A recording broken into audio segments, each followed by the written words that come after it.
अभिमन्यु वध से दुखी और क्रोधित अर्जुन ने प्रतिज्ञा की कि मैं कल सूर्यास्त तक अभिमन्यु की मृत्यु में कारण बने जयद्रथ का वध कर डालूंगा, नहीं तो अग्नि समाधि ले लूंगा। जब यह बात कौरव पक्ष में पहुंची, कौरवों के प्रधान सेनापति द्रोणाचार्य ने जयद्रथ और दुर्योधन को यह कहते हुए आश्वस्त किया कि मैं कल कमल व्यूह बनाऊंगा और जयद्रथ उसमें सुरक्षित रहेगा, अर्जुन वहां तक पहुंच ही नहीं पाएगा।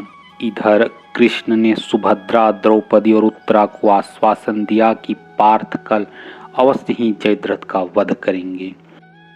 उन्होंने अर्जुन को अगले दिन युद्ध के लिए शुभकामना देते हुए उनसे शयन करने को कहा और स्वयं अपने शिविर में चले गए। वहां उन्होंने अपने सारथी दारुक को बुलाया और कहा कि कल युद्ध बड़ा ही भयंकर होगा, मुझे किसी भी प्रकार से अर्जुन को सुरक्षित रखते हुए जयद्रथ का वध कराना है।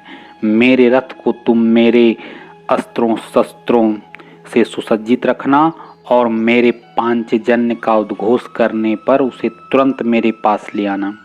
भगवान कृष्ण युद्ध की परिस्थितियों को समझ रहे थे, अतः उन्होंने अपनी योग माया द्वारा अर्जुन की स्वप्न अवस्था में प्रवेश किया और उन्हें लेकर भगवान शंकर के दिव्य कैलाश लोक गए।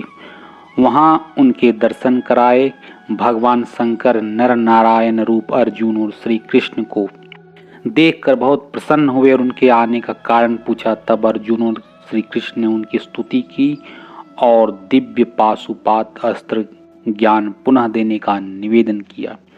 तब भगवान शंकर ने कहा, हे श्रेष्ठ वीरों, यहाँ निकट ही एक अमृतमय दिव्य सरोवर है, उसी में मैंने अपना दिव्य धनुष और बाण रख दिया है, उन्हें लेते आओ।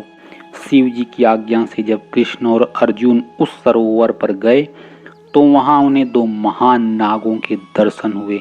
तब श्री कृष्ण और अर्जुन ने पुनः भगवान शंकर का प्रार्थना किया, स्तवन किया, जिसके प्रभाव से वे दोनों महानाग धनुष और बाण के रूप में परिवर्तित हो गए। तब उन दोनों ने लाकर उन्हें भगवान शंकर को समर्पित कर दिया। तब भगवान शंकर की पसलियों से एक ब्रह्मचारी प्रकट हुआ। उसने वीरासन में बैठकर उस धनुष पर विधिवत बाण का संधान किया। अर्जुन ने उस क्रिया को ध्यान पूर्वक देखकर हृदयस्थ कर लिया। उस समय भगवान शंकर ने जो मंत्र पढ़ा उसको भी अर्जुन ने याद कर लिया। तब प्रसन्न होकर भगवान शंकर ने अपना पाशुपात नामक घोर अस्त्र अर्जुन को दे दिया।